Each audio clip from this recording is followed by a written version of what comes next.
নমস্কার প্রিয় দর্শক শ্রোতা মণ্ডলী, সমাচার ত্রিপুরা চ্যানেলের পক্ষ থেকে নিন শুভেচ্ছা এবং ভালোবাসা। আমি ডক্টর SP গোস্বামী। সব দিনের মতো আজকেও হাজির হয়েছি হোমিওপ্যাথি ওষুধ নিয়ে আলোচনা করব। দেখুন, আমি বেশ কিছুদিন থেকে কিন্তু খুব জরুরি অনেকগুলো ওষুধ নিয়ে আলোচনা করেছি, সেগুলোর আপডেটও দেওয়া হচ্ছে। তবে এত নতুন ওষুধ রয়েছে যে আমার মনে হয় আরও অনেক দিন সেগুলো আপনাদেরকে জানাতে হবে। কারণ হোমিওপ্যাথি ঔষধের লিস্টের কি বলবো, মানে মহাসমুদ্র বলা যেতে পারে। এছাড়া আগের তো আছেই, আর রিসেন্টলি আরও অনেক রিসার্চের পরে অনেক নতুন নতুন ওষুধও সংযোজিত হচ্ছে।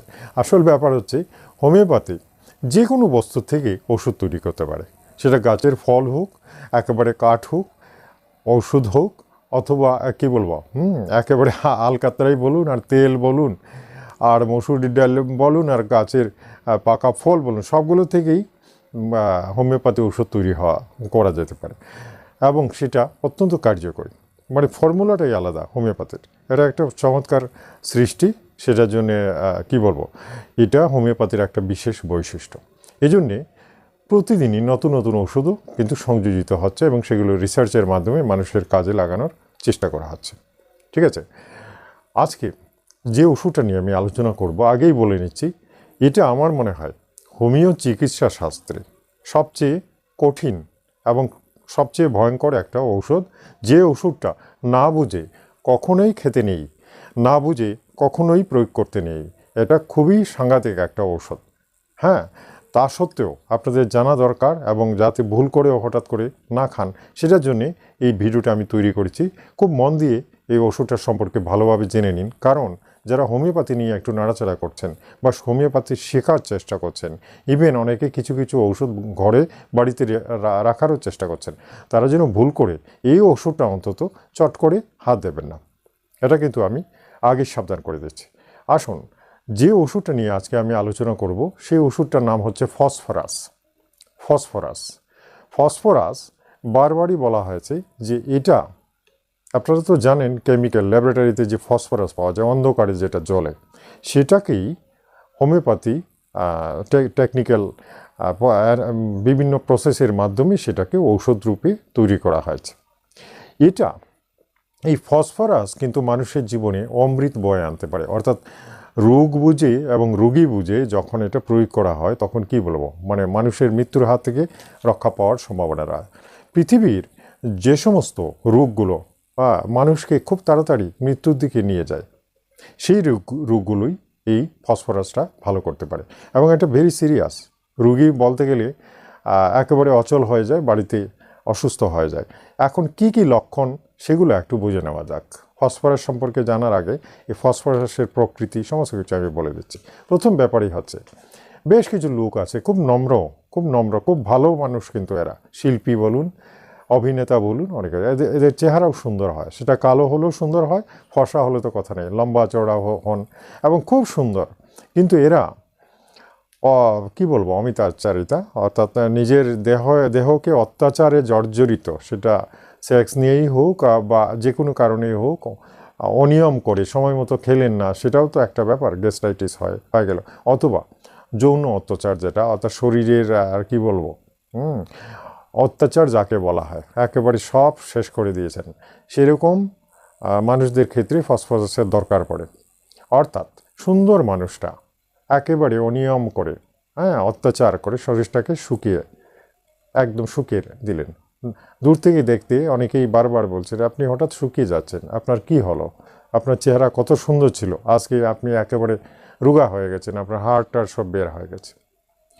এটা এই জন্যেই বলা হয়েছে যে ফসফরাস কমনলি টিউবারকিউলোসিস, যক্ষা, টিবি, যে রোগগুলো এখন খুবই কম হয়, কিন্তু আছে, কম হলেও আছে, গ্রামগঞ্জে আছে।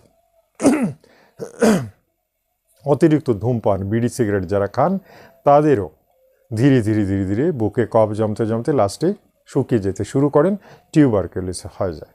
গেল একটা। এছাড়াও ফসফরাসের যে প্রকৃতি, আমি একটা রোগী পেয়েছিলাম, তাকে উদাহরণ দিয়ে আমি ধীরে ধীরে বলে দিচ্ছি কি ব্যাপার। ফসফরাসের রোগী যে সবসময় টিবি রোগী হবে সেটা কিন্তু নয়, বিভিন্ন লক্ষণের ওপরে ফসফরাসের প্রয়োগ হয়ে থাকে। একটা করে বলছি। প্রথমেই দেখুন, দাঁতের মাড়ি দিয়ে অনেকে রক্ত পড়ে, যে শুকনো একটা লোক কিন্তু দাঁতের মাড়ি দিয়ে অনবরত আর রক্ত পড়ে, প্রত্যেক দিনই পড়ে এবং মাড়িটা আলগা হয়ে যাচ্ছে, দাঁত নড়ে যাচ্ছে, হ্যাঁ, সোজা দাঁতটা বাঁকা হয়ে যাচ্ছে, একটা সিমটম গেল একটা। দ্বিতীয় হচ্ছে বুক ধড়ফড় করা, হাঁটছেন চলছেন টাউন শহরে হাঁটাহাঁটি করছেন, হঠাৎ দেখা গেল বুকটা ধড়ফড় করে উঠলো, প্রায়ই হয় এরকম, হ্যাঁ, প্রায়ই বুক ধড়ফড় করে, জানবেন এটা ফসফরাসের রোগী। কেন হয় পরে আলোচনা করছি, এরপরে আসছে কিছু কিছু লোকেরা দেখবেন কাশাস, যখন কাশি দেন, কাশির সময় শরীরটা কেঁপে ওঠে, এরকম করে শরীরটা কিন্তু কেঁপে ওঠে। সবার কিন্তু কাশির সময় শরীর কাঁপে না, কিন্তু যাদের কাশির সময় শরীর কেঁপে ওঠে জানবেন ফসফরাসের রোগী আপনি। ঠিক আছে, এরপরে আসছে নিউমোনিয়া। নিউমোনিয়া তো জানেন, বুকে সর্দি জমে যখন একেবারে বুকটুক ব্যথা হয়ে যায়, পেইন হয়ে যায়, হ্যাঁ, ফুসফুস আক্রান্ত হয়ে যায়, সেক্ষেত্রেও ফসফরাস। আসুন আরও বলছি, সোজাসুজি যাকে বলা হয় যক্ষা রোগী, যক্ষা, কফ কাশি, মানে একটা ব্যাকটেরিয়া আক্রমণ করে শরীরটাকে একদম শুকিয়ে ধীরে ধীরে মৃত্যুর দিকে নিয়ে যায়। যক্ষা রোগীর যে সিমটম, আরেকটা লক্ষণ আমি বলছি, সেটা হচ্ছে কোনো কথা বলতে গিয়ে সবসময় মানে করবে, সবসময় কিন্তু একটা উচ্চারণ করবে, মানে কথাটা বলার আগে সে এগুলো বলবেই, এটা জানবেন ফসফরাসের রোগী। আরও বলছি, খুব সিক্রেট এগুলো, স্বরভঙ্গ, গলার স্বরটা যেন বেরোতে চাইছে না, যদিও বা বেরোচ্ছে চিচি করে বেরোচ্ছে, মানে পরিষ্কার ভরাট গলা নেই, গলাটার সাউন্ড কমে গেছে, কথা শোনাই যায় না, এরকম অবস্থা হয়েছে। আরও আছে, সামান্য কাটলে রক্ত বের হয়ে যায়, রক্তেও ইওসিনোফিলের মাত্রা বেড়ে যায়, ইওসিনোফিল মানে শ্বেতকণিকা বেড়ে গেলে শ্বাসকষ্ট, অনেক সময় একটু শ্বাসকষ্ট হতে পারে, বুঝতে পারছেন তো। আরও আছে, দেখে নিন, যারা যক্ষা রোগী বা যাদের ফসফরাসের রোগী তাদের কিন্তু পিপাসা একদম থাকে না। সব লোকেরাই দেখবেন যখন ভাত খায় তখন কিন্তু পিপাসা পায়, জলের গ্লাসটা কাছে না রাখলে হয় না, কিন্তু ফসফরাসের রোগী কখনোই পিপাসা লাগবে না, পুরো ভাতটা খেয়ে নেবে, এক ফোঁটা জল খাবে না। সিমটমগুলো দেখে রাখুন, ঠিক আছে। আর মহিলাদের দীর্ঘদিন যাবৎ রজস্রাব বন্ধ হয় না, বুঝতে পারছেন তো, এটাও একটা ফসফরাসের রোগী। টাইফয়েড জ্বর, চুকের ছানি, এই সমস্ত কিছুতে ফসফরাস। আজ এই পর্যন্তই, আগামীকাল আরেকটা ভিডিও নিয়ে হাজির হব, ততক্ষণের জন্য চাইছি বিদায়, নমস্কার, ধন্যবাদ।